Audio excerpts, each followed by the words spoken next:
So hey guys, what if I told you that you can run Windows and Linux on the same laptop, on the same machine at the same time without even breaking anything? So would you believe me and try it, or are you afraid of that black screen terminal? So a lot of you guys have been asking me that you want to use Linux but keep Windows at the same time on your laptop. Guys, obviously as both of them has their own benefits. So on Windows you get a lot of application, a lot of support, you can test everything. On the other hand, if you are into coding, then Linux is obviously a better choice for you as it has a lot of security, very few crashes, and it can run on your very old hardware as it is a very lightweight OS. So guys, in this video I'll be installing Linux on this laptop. This is my IdeaPad 310. I remember purchasing it back in 2017 when I went into college. That is why this has an i3 processor still in 2026. Anyway guys, without wasting any time, let's just quickly get started. Guys, I'll leave the links in the description for each and every file that I am using.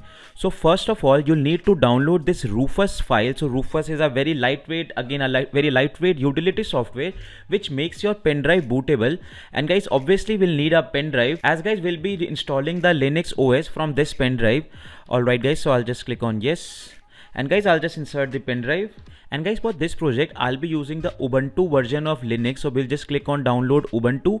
Guys, again I'll leave the links in the description for all the files and all the commands. If I type any command, I'll leave the links in the description for everything. So guys, from here we'll download the latest version, and let's see how big the file is. Okay, so it's around 6 GB. Okay, I didn't realize. I guess I downloaded the complete package of Ubuntu. Anyway, as Linux is an open source platform, so there are a lot of versions of Linux available which are very lightweight. I remember installing this Linux on my Raspberry Pi as well, and I believe that file was merely of 500 MB. Still it is downloading. I'll just tell you what else to do. You'll need to click on this PC, we'll click on manage, and guys you'll need to shrink your volume, shrink your local disk files, as guys we'll be dual booting the system. So we'll need Windows on the same hard drive as well as Linux on the same hard drive. The local disk C has my Windows, and this is the extra part. So I'll just right click on it and I'll just, oh sorry. So guys, we'll click on disk management, and guys as you can see how slow my laptop is, but with Linux we'll give a new life to it. So alright guys, as you can see I am using two hard drives in this laptop. The first one, the local disk C, this has my Windows, and guys we'll install Linux on this SSD D drive. I'll just right click on it and I'll just shrink the volume. So I'll give 50 GB of storage to my Linux. So here I will type in 71680, as 1 GB has 1024 MB. So I'll just click on shrink. As you can see, this 70 GB is unallocated now, so we don't need to do anything from it. We'll later from the BIOS install our Linux onto this unallocated storage. Alright guys, so now let's just wait for it to download. Now the file has been downloaded. We can finally go into our Rufus, and guys from here we need to select this ISO file which we just downloaded. So I'll just do that, and as my laptop is painfully slow, a lot of files are opening right now. From here we'll select this Ubuntu image, and guys we'll leave all these settings unchanged, and we'll simply click on start. We'll click on OK right in ISO mode. Alright guys, so it is obvious that it will erase all the data from your USB drive.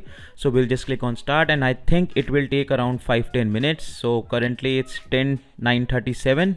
Let's just see.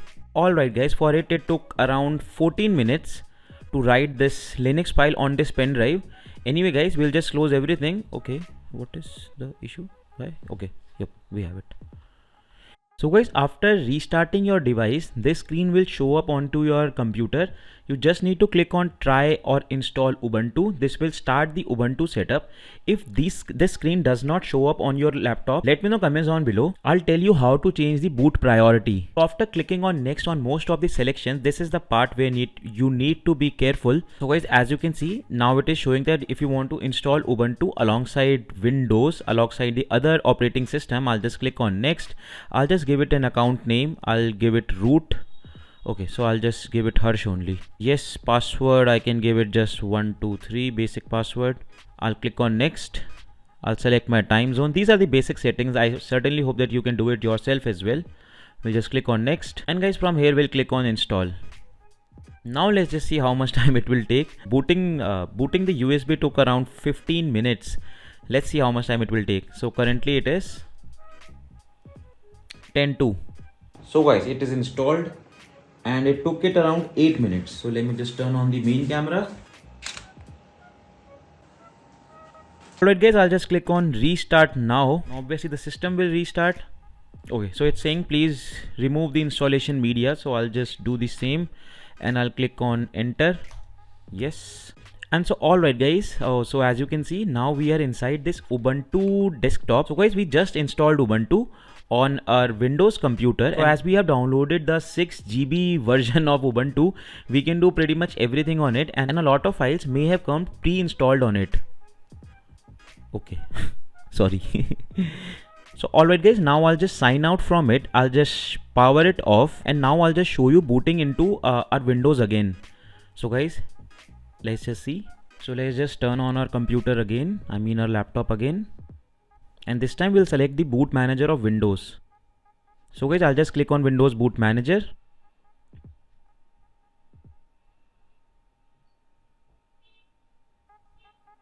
And guys, as you can see, now we have booted to our Windows system on the same laptop. And guys, there are a lot of utility softwares available as well, which allows you to customize your boot screen, the screen which we just saw earlier. So there are a lot of softwares available. Let me know comments on below if you want me making a video on how to change your boot screen. I'll definitely do it in the next few days. And guys, as my laptop is painfully slow, it took a lot of time for Windows to boot up. Anyway guys, as you can see, now I am inside my Windows machine. If I go into this PC, I can only see 2 partitions. This is because while formatting, Linux uses some other type of storage system and Windows uses some other type of storage system. So guys, that is why the Linux partitions are not available inside our file explorer. But anyway, the Linux machine is still inside it and it can still run on Linux. Basically guys, I think that stuff was pretty much it for this video. And guys, if you have any doubt, let me know comments on below. I'll see you in the next one. Till then, peace, and I'm out.